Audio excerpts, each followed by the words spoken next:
flight ko papunta sa States, may sinabi si Kuya sa akin. Simple, short, but honest.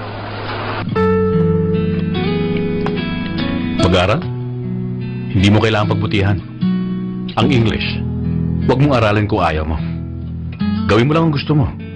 Huwag kang masyado mag-isip o mag-alala. Ganun lang dapat ang attitude ng rich kids. Hindi kailangan magkaroon ng pangarap. At kung pwede lang sana, huwag ka nang babalik dito. Nung sandaling yun, naintindihan ko na. Pinapunta nila ako sa Amerika, hindi para mag-aral, kundi para i-exile. At si Kuya, siniguro lang niya na maangkin niya ang mga bagay na pwede kong maagaw sa kanya.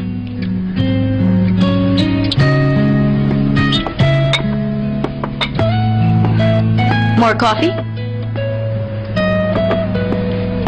You don't blame them? Your brother who hates you? Your mother who gave birth to you? Or your father who never takes your side?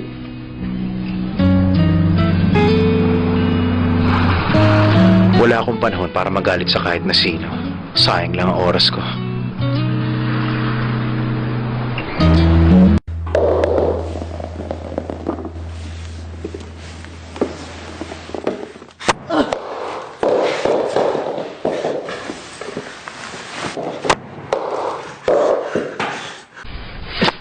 Oy, dude! Anong gagawin mo sa vacation? Woo! Matagal tayong hindi magkikita niyan. Mamimiss kita. Bakit? Hindi mo ako mamimiss? Eto, para mamiss mo ako. Aray! Parang sumasablay na pitching mo, Dino ah. Ingat ka naman, dude. Baka sabihin ng iba, binubuli natin siya. Talaga? Sige, kung ikaw kaya ang tumayo doon. Ano? Ikaw naman ang tumayo doon. Sandali, dude. Wala namang ganyanan. Gusto mo ba ikaw na lang? Sure. Sige ba? Tatayo na ako dito kung gusto mo. O, bato na.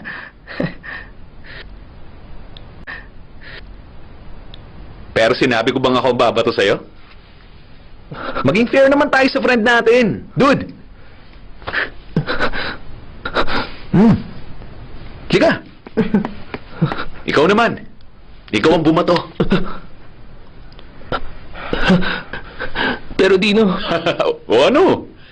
Whether ikaw ang binabato or bigyan ka namin ng chance na bumato, I'm sure masasaktan ka pa rin dahil kayang-kaya kang bugbugin ng kahit sino sa amin, hindi ba?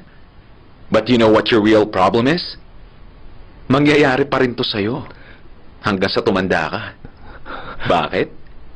Dahil sigurado akong kami rin na magiging boss mo. Ano na? Do it! Do it!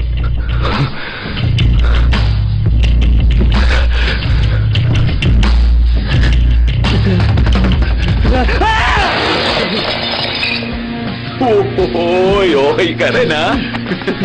Umalis ka? Mataas din pala ang pride mo kahit mahirap ka lang. Alagaan mo ang sarili mo. O paano? Pag ready ka na, palakasin mo pa yung katawan mo. Woo! Natatakot ako sa'yo, alis na ako. See you next time. Enjoyin mo na lang maikling bakasyon mo. Ingat ka, dude. Ikaw ah. Muffler, racing kit, seat, handles, at headlamp. Lahat in order nyo, nakakabit na sir. At saka important pa lahat ng parts na yan. Kaya medyo tumaas pa ang presyo. I'm sure malaki ang kickback niyo sa parts nito. Ay, hindi naman masyado sir. Yung cam chain nga pala, at saka tire chain pinalitan ko na. Para ma-justify ang pag-ubos ng pera ko. Naku, hindi naman ganun sir. Ito na po yung pinadeliver nyo, sir. Doon na lang sa loob, Iha. Okay po. Boy, bayaran nyo yung delivery. Opo! $16.21 po. Eh bakit may butal pa, Iha? Pambili mo ng candy? Ito na yung sukli, yung bayad nyo. Matalino ka yung delivery girl, high school? Nasa loob ng kahon yung resibo nyo. Anong oras ang uwian mo? Gusto mo sumakay sa motor ko? Ayoko. Ang bayad nyo. Ay, huwag ka naman pakipot. Kung gusto mo, susunduin pa kita eh.